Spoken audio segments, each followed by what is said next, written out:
Today is November the 28th, 2024. This is Carmen bringing you your daily Bloodborne Remaster update. No news on a Bloodborne Remaster today. No news on the emulator either. We're all caught up on that. But let's talk about the Katakawa thing again. So everyone now is saying, well, all the sources and such are saying that. So Katakawa wants Sony to own everything because there's some sort of a hostile takeover from a foreign company that they're worried about. So they just want Sony to take it all. And it's safe to assume Sony probably wants it too, because they would own so much of the anime industry, as well as From Software, which is, you know, the golden goose of games right now.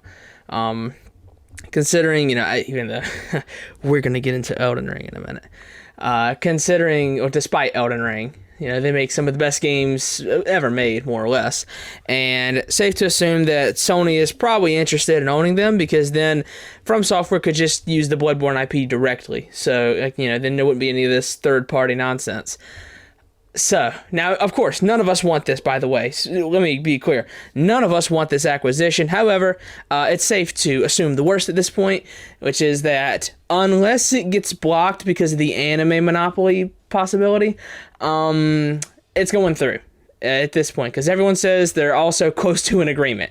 So, yeah, unless it gets blocked on account of the anime monopoly thing, it's safe to assume this acquisition is probably going to go through. So let's just prepare for the worst and look on the bright side. Maybe we'll get some Bloodborne content. It's not worth it, though. I don't think it's worth it. But anyway. So, yeah. You pay no mind to Axel's noise over there. Doom and gloom aside, let's move on to some other doom and gloom. So, people are not happy with my takes on the community tab, and I feel like I need to explain for a minute. So, one take I put up that people hated was I ranked like all the games based off their boss rosters, which I put Sekiro at 1, DS3 at 2, Bloodborne at 3, Demon Souls at 4, Elden Ring at 5, DS2 at 6, DS1 at 7. And my reason for Elden Ring, was that, yes, there are some great bosses in Elden Ring. There's like maybe 20 or 30 really good bosses in Elden Ring. Absolutely. However, there are 250 bosses in Elden Ring that just suck. They just suck. They're either mid or they suck, and there is no in between. Like, there's none that are like, well, you know, maybe they're not that bad. It seems like they're either completely mid or completely trash, and there is no in between.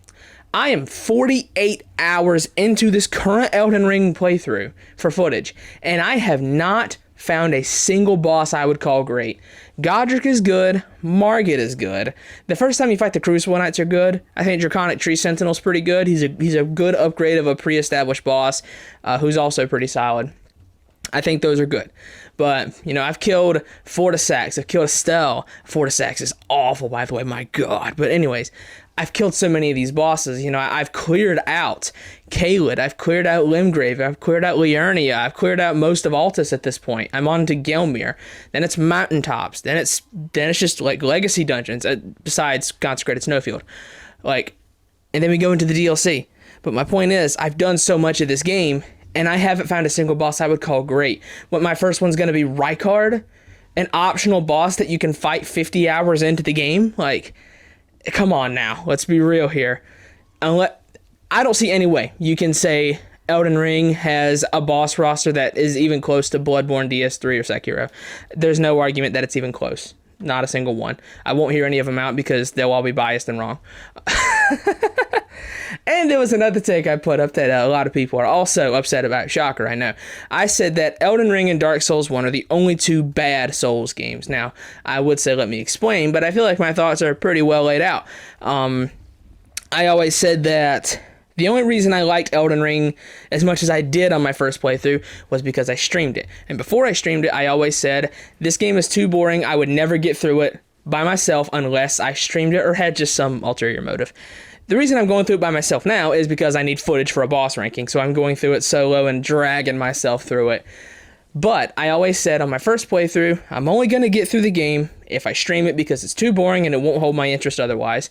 And when you know it, I was right. Because now on this playthrough, almost like so many of the bosses are just mid or bad. You know, the open world, it's just empty. And also bad, you know. It's a bad game with mostly bad bosses, a bad open world, and excellent build variety. That's the biggest compliment I can give Elden Ring. the best build variety in the series, probably by far. You know, DS2 is second best, but I think Elden Ring has too much. It's got the best build variety, bar none. However, it's a shame that everything else in the game has to suffer for it. So, yeah, I haven't gotten to any of the great bosses. We'll see. I'm still going to stream Shadow of the Erdtree. I am, because I want to get all that on camera. So far, I think, I mean, at this point, I'm not that far off from Shadow of the Erdtree, because we just got a little bit left in Gelmir, then we got Leyndell. We've done all the underground stuff except for Mogwin Palace. So we're getting ready. We're getting close to the streams. But yeah, I just want to say that every take I put on the community tab, I mean 100%. I don't bait. I don't put up something just you know, say, oh, I actually think this, but I'm going to put this up there instead because I want to see how mad it makes people. No, it's more along the lines of, I think what I think, and I don't care if it makes you mad. It's just my take. It's what I think. And I think Elden Ring's a bad game. I think Dark Souls 1's a bad game. It's just that simple. Anyways, that's enough yapping. I just had to get that out there because, again, people think I'm lying. People think I'm crazy. People think I don't know what I'm talking about. When I've got, like, over 300 hours in Elden Ring at this point, and I'm going to have probably, like, close to 400 by the time I'm done with the DLC and everything on this playthrough, it's safe to assume I know what I'm talking about when I've cleared out the entire open world once on stream. I'm doing it again off stream for footage for a gigantic full series boss ranking. Safe to assume I kind of know what I'm talking about at this point. So, yeah. Anyways, I'm going to go ahead and get out of here. That's enough yapping. No news on a Bloodborne Remaster today. That's enough spicy takes for one day and maybe for a couple days. I'll lay off the community tab for a while. No news on a Bloodborne Remaster today. That's been your daily Bloodborne Remaster update for November the 27th, 2024.